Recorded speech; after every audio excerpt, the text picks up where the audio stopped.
Welcome to yet another High Holyday season oracle, dear ones. It is time now for us to wade into the tides of fall equinox here in the Northern Hemisphere. In this year 2025, this season begins on Monday, September 22nd at 11:19 a.m. Temple time, that is Pacific Daylight Time, alongside the sun's transition into the harmonizing, equitable, airy sign of Libra. Fall equinox brings us a moment of equal light and equal darkness before we begin to yet again flow deeper and deeper and deeper into the waning light. This marks the holy day of what is sometimes termed the second harvest, and this season will carry us up all the way until Samhain at the end of October. As we continue to reap what we have nurtured and grown since springtime in preparation for the winter, we offer our gratitude to the earth and to one another. And I offer my gratitude to you, beloveds. Thank you so much for being here with me. I really, really appreciate you. Thank you. The card that jumped out to support us during this time is the Magician.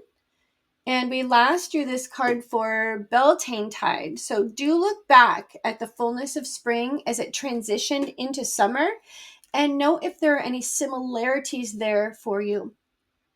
And as always, this lovely card is from the Morgan Greer Tarot, and you know I love this deck so much. The fall equinox is a natural point of reflection, a sacred opportunity to pause and to look at our lives, to see what worked and what didn't, to notice what has grown and what has died, and to decide what we would like to carry forward and what we would like to leave behind. The magician, the holy alchemist, has the ability to conduct and direct all of the powers that are the building blocks of life. Air and fire and water and earth and spirit, to synergize and synthesize all of the wisdom that we have gained over these last months into something new, accessible, and of best service to us as we move forward. We can then use these powers to move more deeply into alignment with ourselves and with our highest goals.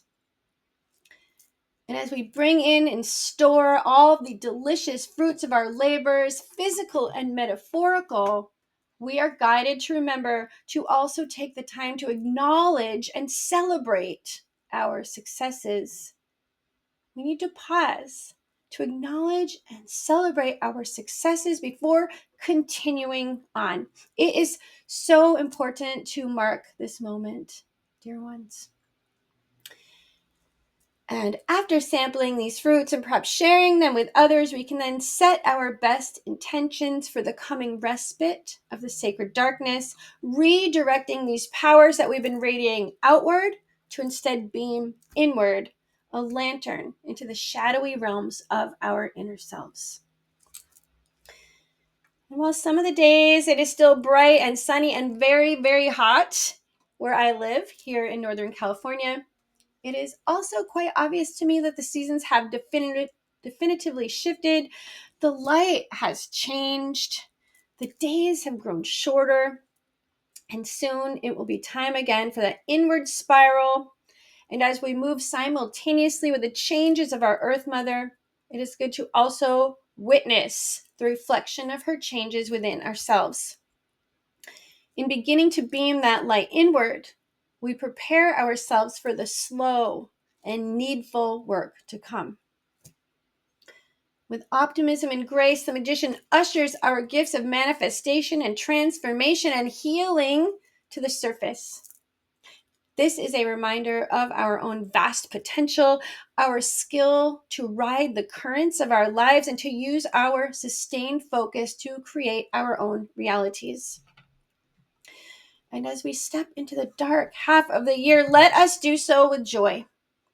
Let us do so with joy. We are here. We are whole. We are holy. Happy fall equinox season, beloved ones. Hang in there, and remember, you do not have to go it alone. We have each other, and we have the ability to choose joy for ourselves and our realms, no matter what is happening outside of us. Let us hold on tight to one another and to all that is beautiful and loving here upon the earth. May beauty, equality, and love prevail. So mote it be. My love to you, my love to yours. Blessed be, hail, and farewell.